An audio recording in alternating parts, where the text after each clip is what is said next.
ये आकाशवाणी दिल्ली है। कृपया हमारे अगले कार्यक्रम की प्रतीक्षा कीजिए। ये आकाशवाणी है। प्रस्तुत है रूपक तूतिए हिंद। आलेख रेणु श्रीवास्तव जौहरी। प्रस्तुतकर्ता डॉक्टर संजय सिंह वर्मा।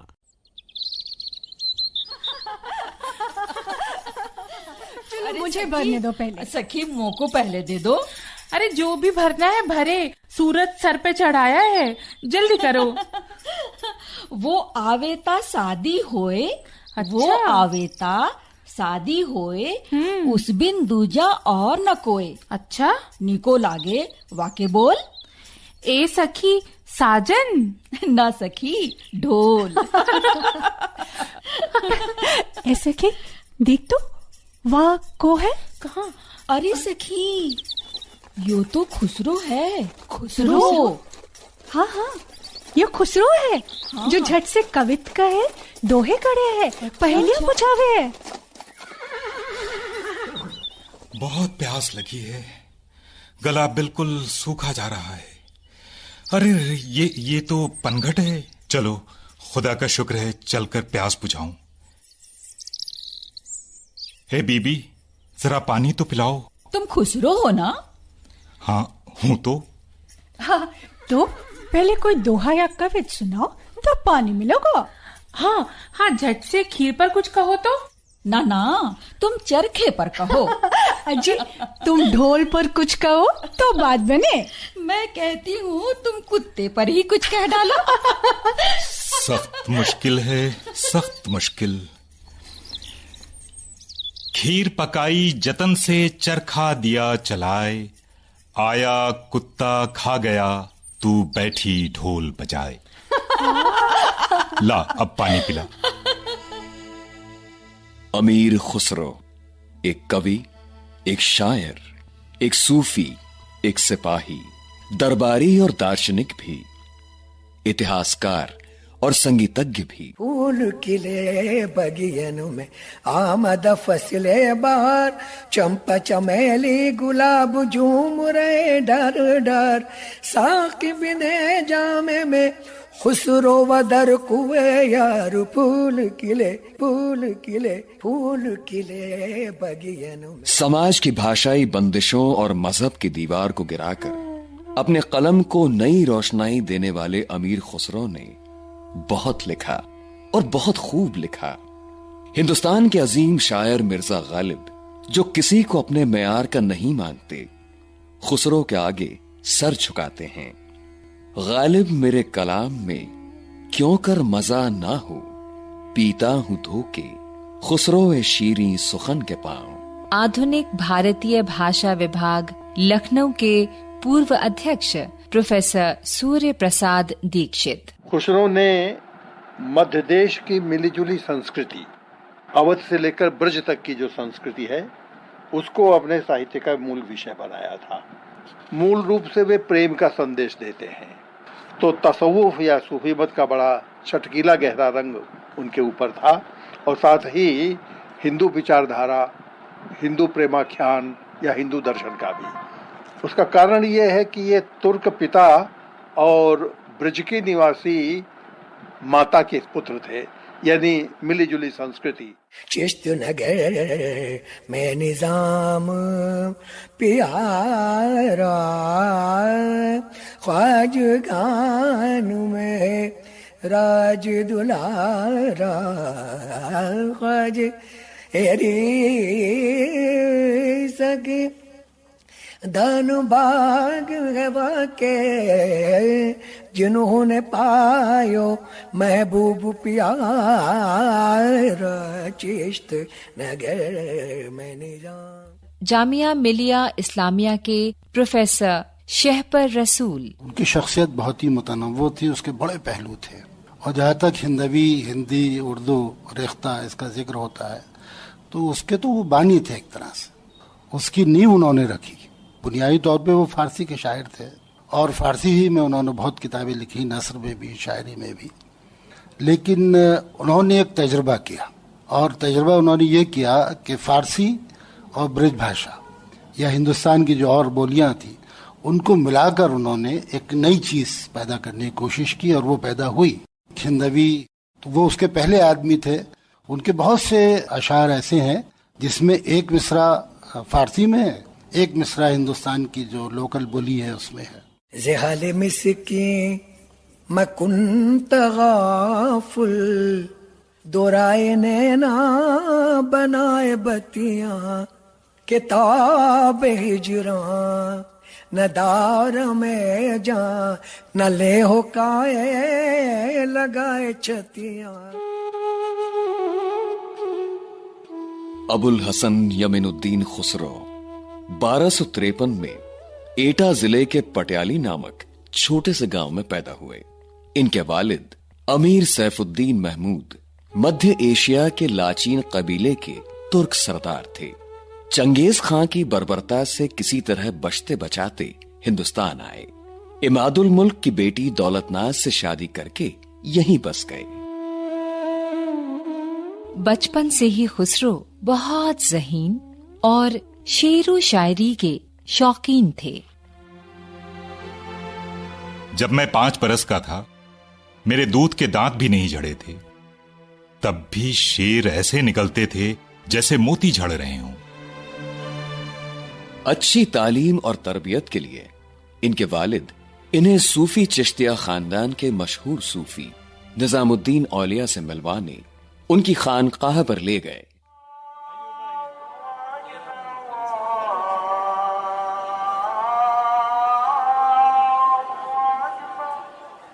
लेकिन खुसरो के मन में कुछ और ही चल रहा था। अंदर चलो बेटे, दरवाजे पर ही क्यों बैठ गए? ख्वाजा जी का इतना ऊंचा मकाम है तो वो मेरे मन के अंदर की बात भी जान सकते हैं ना अब्बा।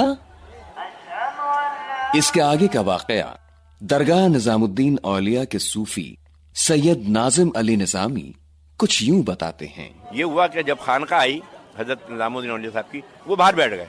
शायरी का दिमाग था, दिमाग में एक शेर सोचा उन्होंने और ये कहा कि अगर इस शेर का जवाब वो शेर में ही मुझे देंगे तो मैं समझूंगा ये पीरे कामिल हैं, पीरे गुरु हैं, तो फिर मैं इनका मुरीद हूँगा। इतने में एक अंदर से खादिम आया और कहा तुम्हारा नाम खुसरो है? उन्होंने कहा हाँ। उन्होंने कहा तुम्हारे लिए बाबा निजामुद्दीन औलिया ने एक कलाम भेजा है। जो हजरत अमीर खुसरो ने कलाम सोचा था अपने जहन में, वो था तुआ शाये के बर ऐवान कसरत कबूतर गर नशीनत बाज गर्दत गरीबे मुस्तमंदे बरदर आमद बेआयद अंदरू या बाज गर्दत। इसका मफहूम यह है कि मैंने तुम्हारे बारे में ये सुना है कि तुम्हारे महल के कंगूरे पे अगर कोई कबूतर बैठे तो तुम्हारी बरकत से वो बाज बन जाए। एक हाजितमंद जरूरतमंद तुम्हारे दरवाजे पे आया है, वो अंदर आ जाए या वापस चला जाए। सबसे बड़ी बात कमाल की ये थी कि ये दिमाग में सोचा है, लिखा नहीं है, मुंह से बोला नहीं है। उसका जवाब बाबा निजाम साहब ने भेज दिया। बेआयद अंदर हूँ ए मर्द हकीकत कि बामायक नफस हमराज गर्दत अगर अब लबूदम मर्द नादा जियारा अमद पास गर्दत। इसका मफहूम यह है अंदर आ जा ए मर्द हकीकत, तू अगर ऐसा मर्द हकीकत है कि तू मेरे अंदर समा जा, मैं तुझ में समा जाऊं, तो तू अंदर आ जा। अगर तू बेवकूफ़ है तो जिस रास्ते से आया उसी रास्ते से वापिस चला जा। शायरी के वजन के हिसाब से वही हम वजन सवाल जो था उसका जवाब। फिर वो अंदर गए, उनके कदमों में गिर गए और फिर आखिर जिंदगी तक यही रहा कि जो निजामुद्दीन औलिया साहब कहते थे वही वो करते थे। उस दिन ख्वाजा से खुसरो का जो रूहानी रिश्ता जुड़ा, उसका रंग वक्त के साथ गहरा और गहरा होता गया।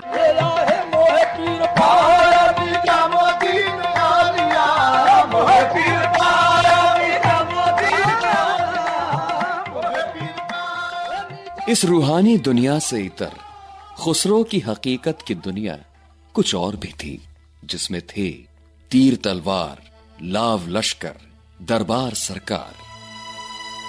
घोड़े की पीठ पर बैठे बैठे शेर कहूंगा, एक तरफ तीर तलवार और दूसरी तरफ किताबदान। गयासुद्दीन बलबन के भतीजे के दरबार से सबसे पहले मेरा नाता जुड़ा।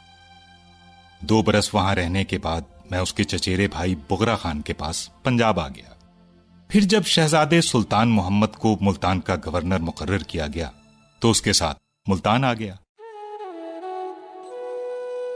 मुल्तान उन दिनों बड़े बड़े सूफियों, संगीतज्ञों और दानिश्वरों का मरकज था। मुल्तान में बोली जाने वाली पंजाब सिंध की मिली जुली बोलियों और हदीस के लफ्जों के साथ हिंदुस्तानी और ईरानी संगीत को मिलाकर खुसरो ने अपनी ये मशहूर कव्वाली यहीं पर इजाद की। मैंने कुल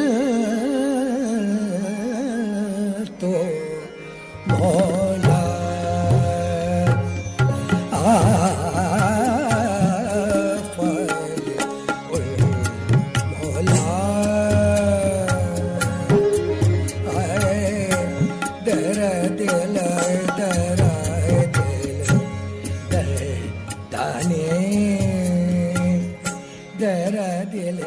जिसका मैं आका हूँ उसके अली आका हैं।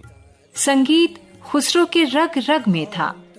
उन्होंने नए नए राग, बंदिश, ख्याल, तराना ही नहीं रचे, बल्कि तबला और सितार जैसे वाद्य यंत्रों की अस्तित्व यात्रा में उनका महत्वपूर्ण योगदान माना जाता है।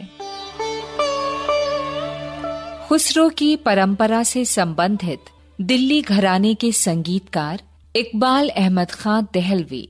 अमीर खुसरो रहमतुल्लाह अलैह ने बहुत बड़ा काम यह किया है कि अरबी ईरानी रागों को हिंदुस्तानी रागों में मिला के नए नए राग रागनियां बनाई।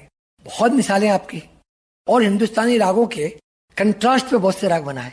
जैसे जयजयवंती हमारे यहाँ का राग था, हे रे ना रे, जयजयवंती के कंट्रास्ट में गारा बनाया। उसी का नोट रे ना रे ना रे ना। बहुत रहे बाबुल गर दुल्हन चल तेरे पीने बुलाए, बहुत रहे गारा है। यहाँ बसंत था, हमारे यहाँ सरस्वती माँ से इसकी हम उत्पत्ति मानते हैं बसंत की। तो उन्होंने बहार बनाया। बहार इज द पर्शियन वर्ड। उन्होंने मृदंग को और पखावज को काट के तबला बनाया, दो भाग अलग बना के, और तबले की तालें बनाई। उन तालों का नाम बहुत मशहूर है, फरोदस्त, सुल्फाख्ता और चपत ताल। इसी तरह साज बनाया सितार, सेतार, ये 3 तार का था। इसमें हर दौर में उस्तादों ने अपनी जिद्दत लगाई, उपज लगाई और तार बढ़ाते गए। तो आज 17 तारों का साज हो गया ये।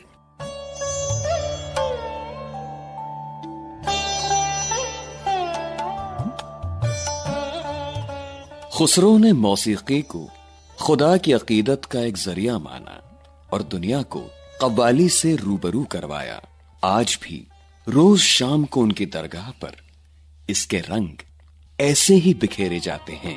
मैं रो गई थी देखन बजरिया, ख्वाजा निजाम से मोरी लड़ गई नजरिया मोसे।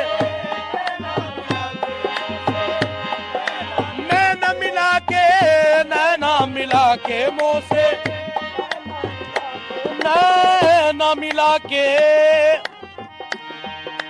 आओ सखी मिल चौसर खेले पी अपने के संग।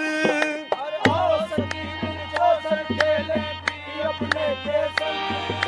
आओ सखी मिल चौसर खेले पी अपने के संग। आओ सखी मिल चौसर खेले पी अपने के संग। जीती तो बाजी पिया मिले और हारी तो पी के संग नैना मिला के।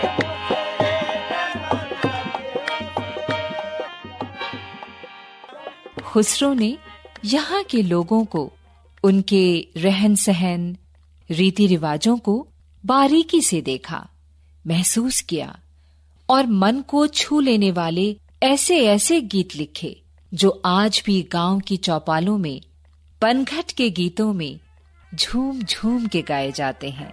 मेरे बनने की बात न पूछो, मेरा बना हरियाला है। क्यों न हो उसकी शान अनोखी, ऊंचे घराने वाला है। मेरे बनने की बात न पूछो, मेरा बना हरियाला है। उनके लिखे विदाई गीत आज भी आंखों को नम कर देते हैं।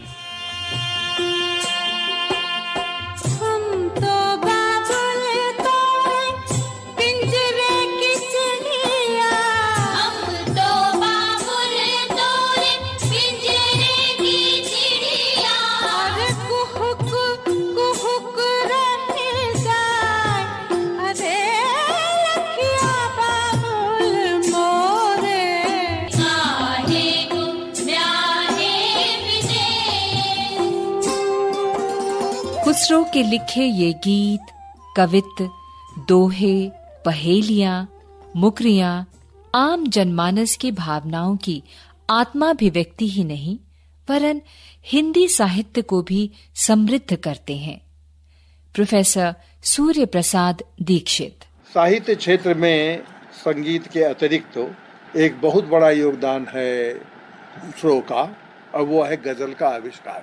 ये गजल छंद जो आया अरब फारिस से है, लेकिन उसको भारतीय ढंग से, उसके अपने मक्ते हैं, उसके अपने रुतबे हैं, ये सारा छंद शास्त्र नए ढंग से उन्होंने बनाया और उसको जनजीवन के साथ जोड़ दिया। पहले गजल केवल पति प्रेमी है या पुरुष और स्त्री के बीच गुफ्तगू का एक माध्यम हुआ करता था। उसको अनेक सांस्कृतिक तथ्यों के साथ जोड़ा और उसे इतना लोकप्रिय कर दिया कि एक ज़माने में उर्दू कविता गज़ल और कव्वाली और ख्याल और तराना इसका पर्यायवाची बन करके रह गई। जब यार देखा नैनभर दिल की गई चिंता उतर, ऐसा नहीं कोई अजब राखे उसे समझाई के। जब यार देखा नैनभर दिल की गई चिंता उतर, जब यार देखा नैनभर दिल की गई चिंता उतर। 2 साल अवध में रहने के बाद मैं अपनी मां के आंचल और अपनी सरजमीन दिल्ली की मोहब्बत में तड़प उठा। उस वक्त दिल्ली की बागडोर कैकबाद के हाथों में थी। उसके बाद दिल्ली के तख्त पर जलालुद्दीन खिलजी जलवागर हुआ। उसको उसके भतीजे और दामाद अलाउद्दीन खिलजी ने धोखे से मारकर दिल्ली पर कब्जा कर लिया। वो दौर हिंदुस्तान की सियासत का बहुत नाजुक दौर था। दिल्ली नए नए शहंशाहों और हुक्मरानों के हुक्म की तामील करने के लिए मजबूर थी, लेकिन शाही दरबार से खुसरो के रिश्ते और रुतबे में कोई फर्क नहीं आया। मुबारक शाह खिलजी जब दिल्ली की गद्दी पर आसीन हुआ, तब खुसरो ने अपनी वतन परस्ती के जज्बात मसनवी नू सिपहर यानी 9 आसमान में खुलकर जाहिर किए। हस्त मेरा मौलिदो मावाओ वतन, किश्वरे हिंदस्त बेहश्ते बरजमी।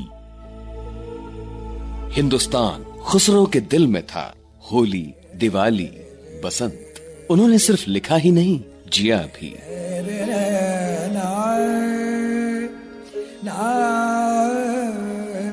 सकल बने फूल रही से, सो सकल बने फूल रही से, सो सकल बने फूल रही से, सो सकल बने फूल रही से, सो सकल बने फूल रही से, सो सकल।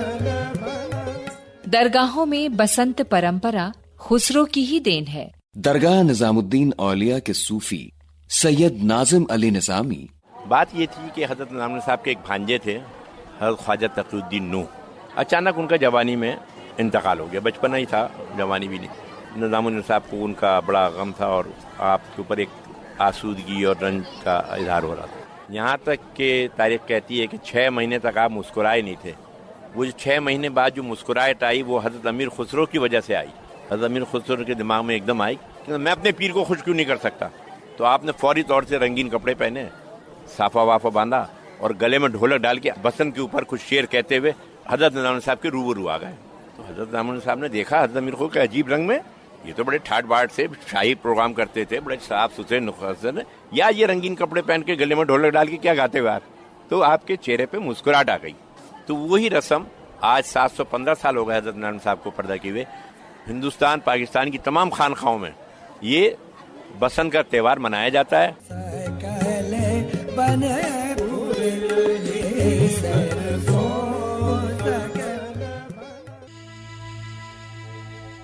हिंदुस्तान दुनिया का अलबेला देश। यहाँ के लोग, मौसम, परिंदे, फलसफा, रूहानियत, तहजीब, सकाफत, जबानें और हाँ, जबानों से याद आया संस्कृत, इसके तो क्या कहने। इतनी सारी जबानों की एक मां उम्मुल सिना। आम बोलचाल की भाषा को खुसरो ने हिंदवी कहा। वे फक्र के साथ कहते हैं, चुमन तोतिये हिंद मजरास्त पुरसी, चुमन तोतिये हिंद मजरास्त पुरसी, ज़िमन हिंदवी पुरस ता नग़्ज़ गोयम। मैं हिंदुस्तान का तूती हूं। अगर तुम वास्तव में मुझसे कुछ पूछना चाहते हो तो हिंदवी में पूछो, जिससे मैं तुम्हें अनुपम बातें बता सकूं। तालिबे इल्म फैयाज शहरयार कहते हैं, हिंदी, फारसी, उर्दू और संस्कृत को मैरी करने का काम इन्होंने किया। इन्होंने वो बोली और वो भाषा वजूद में लाई जो बहुत मीठी बन गई, लेकिन इन्होंने अपने आप को ज़बानों की क़ैद और चार दीवारी से बिल्कुल रिहा करके नई ज़बान में बात की, जो ज़बान उनके जो मुरीद थे, जो हिंदुस्तान के मुख्तलिफ़ कोनों से आते थे, जिनकी एक ही ज़बान नहीं थी, और इन्होंने वो ज़बान इस्तेमाल कर ली जो उन्होंने अपनी मादरी ज़बान को भूल कर इख्तियार की। तो इन्होंने जो ज़बानों की जंग है, जो आज हम तसादुम देखते हैं, कॉन्फ्लिक्ट देखते हैं, उन्होंने अपनी शायरी से, इनकी प्रैग्मेटिक शायरी जो है, उसका सबसे बड़ा निचोड़ ये है कि he brought an end to the conflict between languages. Hindustan की गंगा जमुनी तहजीब की सबसे बड़ी पहचान इंसानियत को ही खुसरो ने अपना मजहब माना। काफिरे इश्कम मुसलमानी मरा दरकार नीस्त, हर रगे मन तार गश्ता हाजते जुन्नार नीस्त। मैं इश्क का पुजारी हूं, मुझे मुसलमान होने की जरूरत नहीं। मेरी रगों ने मेरे गिर्द ऐसा घेरा बना रखा है कि मुझे जनेऊ की जरूरत भी नहीं। खुसरो दरिया प्रेम का उल्टी की धार सो डूब गया जो डूबा सो पार। इश्क, मोहब्बत सिर्फ अल्फाज नहीं, जिंदगी का फलसफा है, जिसे खुसरो ने बड़ी शिद्दत से जिया ताउम्र अपने मुर्शिद की आस्ताने पर। अपनी जिंदगी उन्होंने अपने पीर और मुर्शिद के नाम कर दी थी। उनकी मौत के बाद भी इस रिश्ते को खुसरो ने ऐसे निभाया कि दुनिया में वो एक मिसाल बन गया। सैयद नाजिम अली एक बात बार बार कहते थे हजरत निज़ामुद्दीन साहब, खुसरो मेरी उम्र दराज के लिए दुआ मांगो। तो लोगों ने हजरत निज़ामुद्दीन साहब पूछा, दुनिया तो आपके पास दुआ के लिए आती है, आप खुसरो से कहते हैं दुआ करो, ये क्या वजह? उन्होंने कहा कि मेरे मरने के बाद खुसरो जिंदा नहीं रहेगा। जब मेरी उम्र ज़्यादा होगी तो खुसरो की उम्र ज़्यादा होगी, खुसरो की उम्र ज़्यादा होगी तो खुसरो के कलाम से लोगों को फैज़ मिलेगा। जब निजामुद्दीन औलिया इस दुनिया से रुखसत हुए तो उनके फानी जिस्म को देखकर खुसरो बेसाख्ता बोल पड़े। गोरी सोए सेज पे मुख पर डारो केस, चल खुसरो घर अपने साँझ भई चाहो देश, साँझ भई चाहो देश, साँझ भई चाहो देश। कुछ ही महीनों बाद खुसरो ने भी इस दुनिया को अलविदा कह दिया। उनकी ख्वाहिश के मुताबिक उन्हें ख्वाजा की कब्र के नजदीक दफन कर दिया गया। तूतिए हिंद अमीर खुसरो की जिंदगी इश्क मजाजी से इश्क हकीकी के सफर की जिंदा दास्तान है।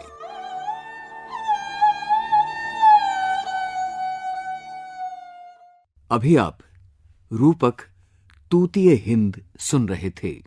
आलेख रेणु श्रीवास्तव जौहरी। नाट्यांश के कलाकार सुषमा विश्वास, सुजाता रथ, नवोदिता मिश्रा, मधुलिका श्रीवास्तव, जैनेन्द्र सिंह और नोमान शौक।